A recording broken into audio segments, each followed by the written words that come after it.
Do you want to know how to sell your home without a realtor? Well, on today's video, that's exactly what we're going to talk about. Stay tuned.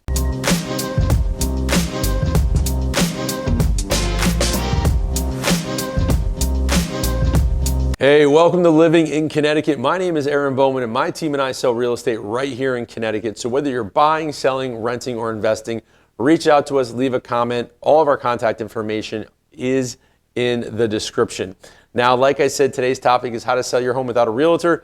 So let's dive right into it. So first things first, we want to take care of the yard. I know it's kind of difficult right now because it's January, there's snow on the ground, but let's fast forward a couple months. We're thinking end of March, mid-April, get your home ready to get it on the market because that's when a lot of people like to put their home on the market. Unfortunately, you're going to have a lot more competition then too, but let's just go with those dates for now. So you want to have the yard cleaned up. You want to have your flower beds, have new mulch on them. If there's still leaves down from fall, pick those up, all that type of stuff. If there's a bunch of landmines from the dog out there, you want to clean all that stuff up because the first thing people are going to see is the outside of your home, and you want to make it inviting enough for them to come in. Now, once they get in the home, you want to have it decluttered and everything like that. You want to maybe slap some paint on it if it needs it, redo the floors, whatever your home needs as far as repairs. You want to take care of all that stuff ahead of time before you put it on the market. Now, if you have some money to spend, I would say focus on the kitchen and bathrooms. You're going to get the most return for your money there. Then after that, we need to talk about photos. So once you have everything staged and everything looks great, you can even hire a stager for that matter if you wanted to. But once everything's done, you want to have a photographer come out. Please do me a favor. Do not use your cell phone to take photos of your home and then slap them up online somewhere like owners.com or wherever you're selling it. The fact is they just don't look as good as a professional photo. You can't edit them as well, and you only get one chance to make a first impression. So the photos you do take with your phone, like I do it also, I'll take photos with my phone while I'm at a house.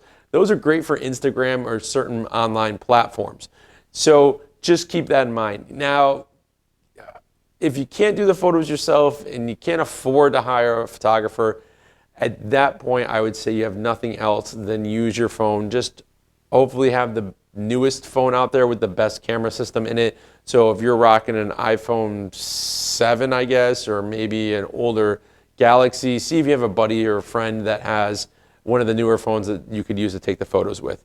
And then there's some apps that you can use in the app stores that allow you to adjust and color and everything like that. Make the photos look as good as they possibly can for a cell phone. Now, again, if you want any more tips or you want to know what those apps are, just leave a comment down below and I'll get back to you on that. So once that's all done, we now need to talk price. What are we going to market? Oh, actually, no, we're not talking price yet. I forgot a couple things. So after the photos, you want to consider video and a 360 tour, especially now during the pandemic that we're still in. You don't want a whole bunch of strangers coming through your house. You only really want qualified buyers who actually have an interest in purchasing your home. And the best way to showcase your home is through video and 360 tours. There's different companies you can use for that. We do it for our clients. It's just, it makes things a lot easier. It gets a lot of those looky-loos or tire kickers, as they call them, out of the way because they've already seen everything online. There's really no point to come to the house unless they really want to buy it. So once you have that done, then we can talk price. And with price, you want to make sure it's priced properly. It's not overpriced, it's not underpriced. And for whatever you do, please, please, please, for the love of God, do not trust Zillow on what they say your house is worth. If you want to just reach out to me, shoot me a direct message, call me, text me. Like I said, all of our information is down there. I will be more than happy to give you a CMA based on sales in the area, strictly on numbers. I haven't seen the condition of your house, so I really can't judge on that and compare it to the other houses based on the photos. I mean, we will do a walkthrough for you and do that if you decide that you want to sell your home on your own, but you really need to have a good value of what your house is worth, or a good idea of what your house is worth. And the best way of doing that is reaching out to a realtor. Most realtors should do it for you. There's no charge for it. You can call me or any of the other agents on the team. We will run a CMA for you. And like I said, if you want us to come out to your house and tell you what we think needs to be fixed to get it up to market conditions and to get the most money for your house, we'll do that too. And you don't even have to list with us.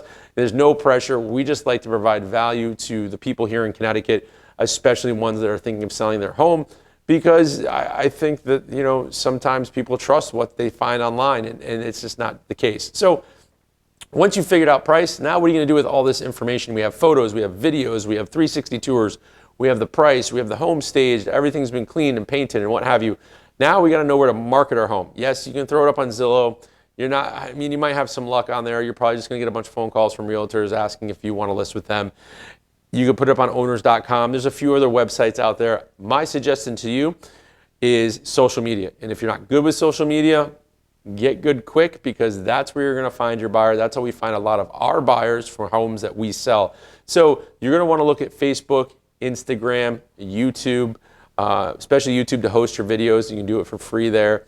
And then maybe TikTok, and definitely LinkedIn, because there's a lot of business professionals. Can't even say that. Business professionals on there. It's been a long day. So after you figure out what platforms you want to put it on, you need to figure out what your ad copy is going to be. And what I mean by that is what your hook's going to be, or what your story is going to be to draw people in to click on your post, to click on your ad, to want to see more photos or videos of your home. So once you have that and you start, before you publish all this stuff, I should say, you want to make sure you have a landing page to send them to. You don't want to just put this out there and then have to field all these phone calls yourself. Your phone will be ringing off the hook. And if you're like most of our clients, you work. You have a 9-to-5 job, or a job that you work. Maybe you're a shift worker, or maybe even if you're working from home, you can't have your phone going off if you're on a Zoom meeting every 10, 15 seconds because somebody wants to ask you a question about your house. Like my phone just went off there. So what you want to do is you want to have what they call a lead capture page, or a squeeze page. And basically what that's going to do is it's going to take their information, and once they put in their information, they're going to be allowed to see all the extras. So the extra photos, the video, more description, stuff like that. So you might want to pick like 1 or 2 photos of the outside of the home to market it with, but then let them put in their information to see the rest of the photos. And then when you collect their information, those are people that are actually more than likely interested in buying your home, so then you can contact them at your leisure. Now, once you have that done, the next thing, if you choose to, is an open house. You can do an open house, and for Connecticut, there's some restrictions and guidelines that we have to follow as realtors, and that would just be for you as a homeowner selling on your own. Don't let a whole bunch of people into your house, especially now because of the pandemic. Try to set them up like 15-minute tours. If somebody's calling about the open house, they want more information, we're scheduling tours. What time would you like to come on a Saturday? Or what you can do is just make people wait in their car, and when one couple leaves, the next couple comes in, utilizing masks, hand sanitizer, all that stuff, or whatever you feel is appropriate for your safety level in your home. Now, once that's all done, hopefully you should have a buyer. Now, there's one more tip that I want to give you that you can use, and this is something we use here on our team, and that's a list broker. So a list broker collects data from all over the internet. So let's say you've been in an apartment for the last 10 years, they're going to know that. They're going to know where your mail goes to. It's all this data mining that people do. So what you can do is go to this list broker and say, okay, there's 3 apartment complexes, within 10 miles from my house. Maybe there's more. Pick a couple, that are roughly in monthly rent what it would be to purchase your home, just to start. And then you can then get this information and send all these people a mailer. And when you send them a postcard, have an RQ code on it that they can scan with their phone that'll bring them to your lead page that will then capture their information so they can see more photos. And I would suggest you target anybody that's been in an apartment for 5 years or more. Or, you have 5 years or more, and then I think you can do depending on your list broker, you can do the recently married, and that's just all off a public record. So maybe it's somebody that's recently married that's looking to buy a home. So that's kind of like a bonus tip for you. You can do that. That's going to cost anywhere between $1,000 and $2,000 if you decide to do that on your own. Now, those are my tips on what you can do to get the home sold on your own, or the steps you should take to sell your home as quickly as possible for the most amount of money without a realtor. Now, if any of this sounds extremely confusing or difficult, or you just don't have the time, well, then again, just leave a comment down below or reach out to us, and we'd be more than happy to have that conversation with you. Thanks again for watching. As always, like, subscribe, and I will see you on the next video. Peace.